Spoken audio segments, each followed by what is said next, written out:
Welcome back to Important Library Stuff, a podcast where library staff share the inside scoop on all the stuff that happens at Prince William Public Libraries. And trust us, it's a lot of stuff. I'm your host, Emily Bickers, media specialist from the Office of Communications and Marketing, and I am joined by guests who know a lot more on each episode's topic than I do, which for this episode is about our book clubs. I'm happy to be joined by two hosts of book clubs, Sunny Carrito from Nokesville Library and Janine Hines from Haymarket Gainesville Library. Welcome to the podcast. Thank you. Thanks. Can you introduce yourselves by sharing 3 books you love? It's so hard to pick 3, so I'm going to say 3 that I read again and again every few years. Bone by Jeff Smith, which is a sprawling fantasy comic that has deceptively simple characters. Watership Down by Richard Adams. That's an epic story about community and culture clashes and survival, but it's all rabbits. And I actually named my dog Fiverr after one of the main characters. And then Assassination Vacation by Sarah Vowell, which is a combination of memoir and history, where she goes traveling around the country to locations connected to presidential assassinations.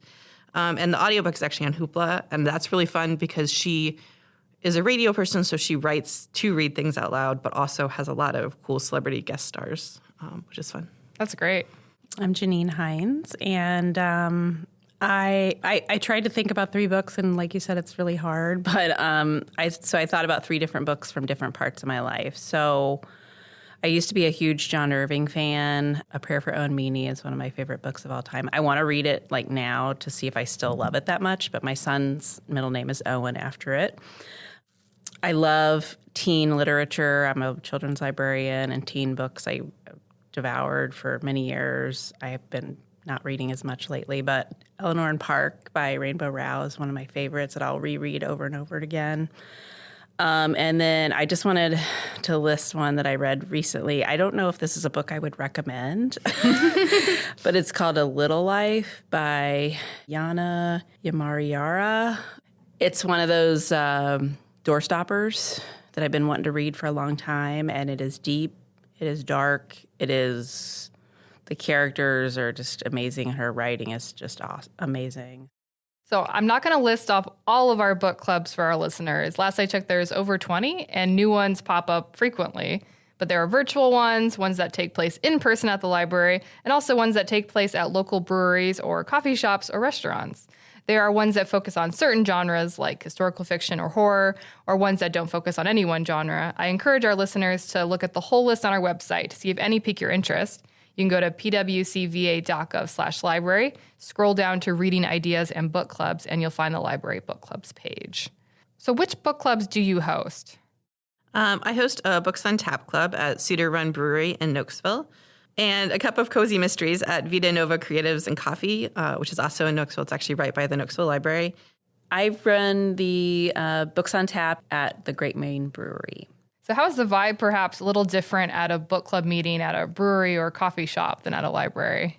Well, I will just say, going back to the whole original idea of Books on Tap was to basically connect with people out, that don't actually go to the library itself. We have definitely gotten a lot of people who don't, and that makes sense. It's been great, yeah. Yeah, I think in general things are kind of looser and more casual at the breweries and coffee shop. I think you automatically associate those places with socializing in a way people don't with the library, which isn't necessarily true. You can socialize in the libraries too, but it's just automatically you're in a brewery or a coffee shop, you're probably going to want to talk to folks. And we do pick less busy times for Books on Tap usually so that it's not, crazy loud or anything, which helps us with the conversations, but also helps bring people to the brewery at times that they might be a little bit slower.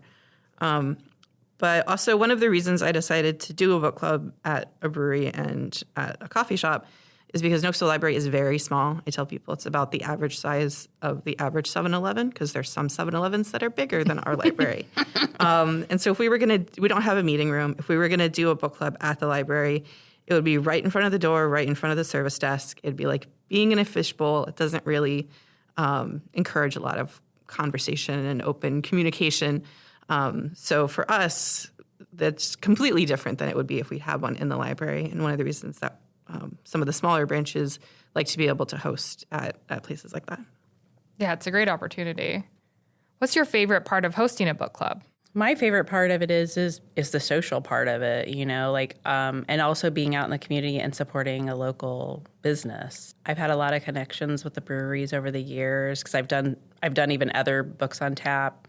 Bringing Books on Tap to Nokesville was kind of one of the first things I really wanted to make happen as soon as I started working at Nokesville last year. So definitely being part of the community is a big part for me. In general, I do really like hearing everybody's perspectives on the books. It brings a lot more to my reading experience to hear what jumped out at them and what they liked. My personal taste can sometimes be a little narrow, but because of the 2 book clubs, and I also work in audiobooks and I review books, I have to read a lot of books that I'm not that into. But in particular, the Cup of Cozy Mysteries had a book where I was just kind of lukewarm about it. But in the conversation, somebody was like, oh, I think this is the real way the person died at the end. Who do you think did that? And I had totally missed on that connection entirely. And it added all this complexity to the book that I didn't see and almost made me want to read the second one if I ever find time to fit it into my schedule. So it was really cool to have those kinds of things happen where just seeing other people's perspectives. Yeah, absolutely. So I have a confession. I've never participated in a book club before. Are newcomers welcome to these groups? Absolutely. And I have to say, doing Books on Tap, I've had lots of people who've come and said, I've never done a book club before. And they end up, loving it. And, they might not have ever tried it if it was at the library, So, yes, newcomers are always welcome. And I feel like all of my groups have always been very welcoming to newcomers. And like Sunny said, it's a very laid-back environment. So, yes, please come. So this time last year, I had actually not participated in a book club before either. And now you're running too. And I'm running too. And actually the first book club activity that I went to was shadowing Janine at Ornery to sort of see how she ran Books on Tap over the summer so that I could start one in the fall. So definitely newcomers are absolutely welcome. Awesome. Yeah, and Sunny was probably like, I don't know about this because it's I get to the point where I've been doing it for years with my groups, and we get so comfortable with each other, so it becomes almost not work. That's so fun. So how much do attendees need to prepare for a meeting? Just read the book. We're there to lead the discussion, Okay. And make sure there's questions and just bring the conversation back to the book if it kind of goes off. I even encourage people to come if they don't finish the book or read the book because you can get the book for next time. You can feel out how the group is. Do I really want to do this? So not a lot. Just show up, really. That's good. Yeah, I agree. There's definitely no required amount of prep. Most people have just read the book. I have some people who put Post-it notes on things that they want to talk about. And sometimes I'll choose books that have movie or TV adaptations. So if you didn't get a chance to finish it or if you want to do extra, people will do both.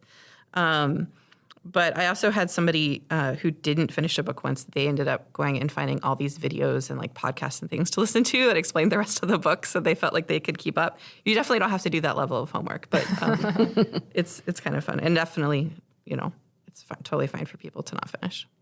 So how do you approach selecting books for your book clubs? My philosophy for selecting books, and I tell this to my groups all the time, is that I will read a bunch of different genres. I want them to be able to experience different kinds of books and different kinds of stories, and I always want to challenge them and to read outside of the box.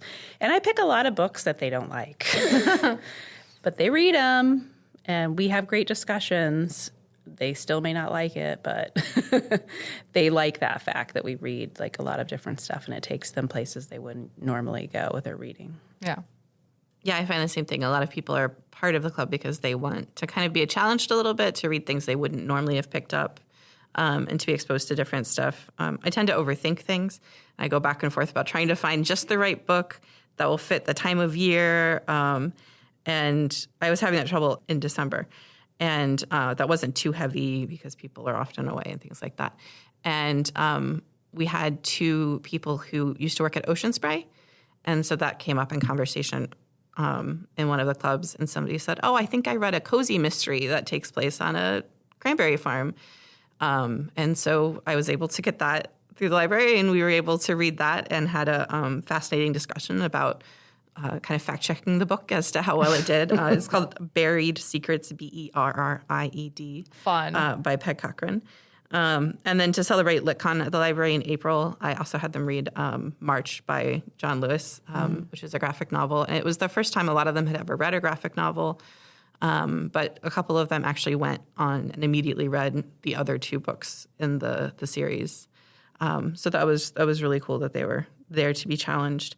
For A Cup of Cozy Mysteries, because it's at a coffee shop that also has like arts and crafts stuff for sale, I'm doing things that have to do with baked goods or crafts or cafes.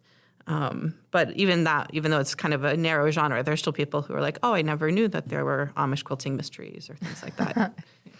Yeah, it's always fun when like we read varied things because there's different people in the group have different strengths. Like I have some people that are really fantasy readers, but then most everybody else isn't. So they've like educated us about fantasy reading, and then so it's really interesting discussions. That's great. Have you seen any friendships form within your book clubs, or a general sense of community develop, as you mentioned? Yeah, I mean, people will bring friends to the book clubs because it's like, yeah, let's go to the brewery and go to the book club. And right now I currently have a mom who brought her son, and then over the years I've also had a lot of, I think Sunny and I were already talking about this. There's husbands that'll come and sit at the bar and they'll form friendships, and yeah, I definitely have seen that happen.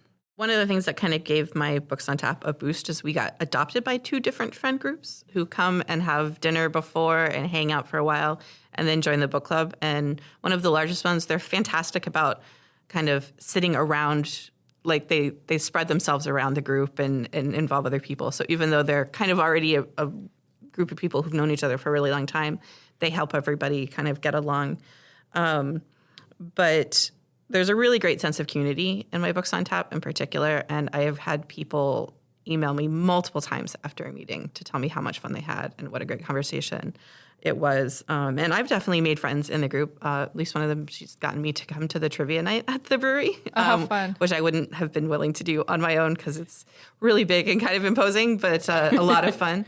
So yeah, that's happened in my group too, because one of the mother and son duo that I was talking about, she does the bingo night at the brewery. So they'll start supporting each other's events at the brewery as well. That's great. How do you keep book club meetings engaging and ensure everyone feels included? I actually have started doing this new thing at A Great Maine where I do a lightning round at the end, and I make up questions that maybe have nothing to do with the book or book club, and we just go around and you're supposed to answer it really quickly. That's a good way to get everybody talking. Yeah, they like it. I mean, and if they don't want to say it, they whatever, just say pass or whatever. But yeah, it's fun. I do always try to print up discussion questions from like the publishers or online sources, or a lot of times they're in the book, for conversation prompts. But actually, most of the time in both of my book clubs, I haven't used them almost at all because everybody just keeps the conversation moving. They have things they're excited about. But I'll also sometimes bring in articles, like if it's a historical, to kind of give context, or I'll look at the interviews sometimes by the author to kind of, bring just a few extra things. It's actually, some of the publishers have some funny things too. There's been a few books that had the publishers had drinks that they recommended. Oh, wow. And yeah. there was one that had a little fortune teller thing that you fold out to figure out which character you are. Yeah. Yeah, we've talked about like pairing beers with the book. What's the beer that pairs with the book? And also, like with my lightning round, one example would be is like there was a song in one of the books. It was a Def Leppard song. So I was like, well, what is your favorite Def Leppard song? And then of course I love when it's like the 20 somethings are like, I don't know, I don't even know Def Leppard. So it's fun. What advice would you give to someone who wants to start their own book club? My main thing would just be to be patient. It's really hard to get a lot of people's schedules to work out. So there might be some meetings when you only have a few people. But the more flexible you can be about the kinds of books and when you meet and the number of people that you're expecting and stuff like that, the better chances you'll be able to create something that will eventually be more easy for you to sustain for longer. Yeah, I agree. I mean, I started some of them with 2 people for like several months, and word of mouth, picks up. It got there. Yeah. Which resources does PWPL offer to folks looking to start their own book club? I would say the book club to-go kits. We have those for checkout, which have 10 copies in a box that you can pass out amongst friends. Just make sure you get those books back from the friends to return all 10 they're books. tied to your library cards. They are tied to your library cards. There's another resource that we have that's online called Book Browse, which I would recommend. It has a lot of information about book clubs. It has a lot of information about books, genres. Sometimes it has discussion questions, reviews, and sometimes it has articles associated with the book, and you can use it absolutely free with your library card. Hoopla is another great resource if you're doing a book club, because unlike the book kits, you can check out simultaneous ebook or audiobooks for one title. We have a lot of times a book club person will come in and say, I'm trying to get this book, and we have one copy of it in the library system. So maybe if you're picking a book, pick one that's maybe a little more available. I would also recommend Novelist, which is another digital resource, especially if you decide that you want to pick a genre, even for your whole book club or just to focus on in one. So if you want to do historical novels that take place in Ireland, Novelist is a good way for you to kind of find lists of those, and it also links to our catalog. And then, of course, even though we have book clubs that don't meet at the library, you can meet at the library. A lot of the libraries have rooms that you can reserve for your book club of lots of different sizes. And actually, our new app makes that so easy to find. Yeah, it's super nice. All right. Any parting thoughts or tips? No, just come see us. I mean, it's not just Books on Tap, too. I know both of us run those, but there's so many other book clubs in the library system. There's genre ones, so come join us. I know you mentioned some books have like a film adaptation. We even have a book club called Books Alive, where they just do books that have film adaptations, and people watch the film and read the book, or one or the other, and they can all discuss the differences between them. Yeah, and I'll do a little plug too for art. I mean, at Haymarket we have the Horror Book Club, which I think that's a big up and coming genre that's becoming more popular now. And Matt does that virtually, and he has people from other states that join as well. So that's the kind of the cool thing about being virtual. Yeah, and he's going to do a in person at Books on Tap appearance in October. Oh, fun. Yeah. I also wanted to mention we have other monthly discussion groups besides traditional book clubs, from podcasts to movies on Canopy to crafting. There are social meetups at the library for a lot of interests. I will close us out with a quote from the play reference in the episode title, Much Ado About Nothing by William Shakespeare. I see, lady, the gentleman is not in your books. No, an he were, I would burn my study. Thanks for listening, and join us in 2 weeks for the next episode of Important Library Stuff.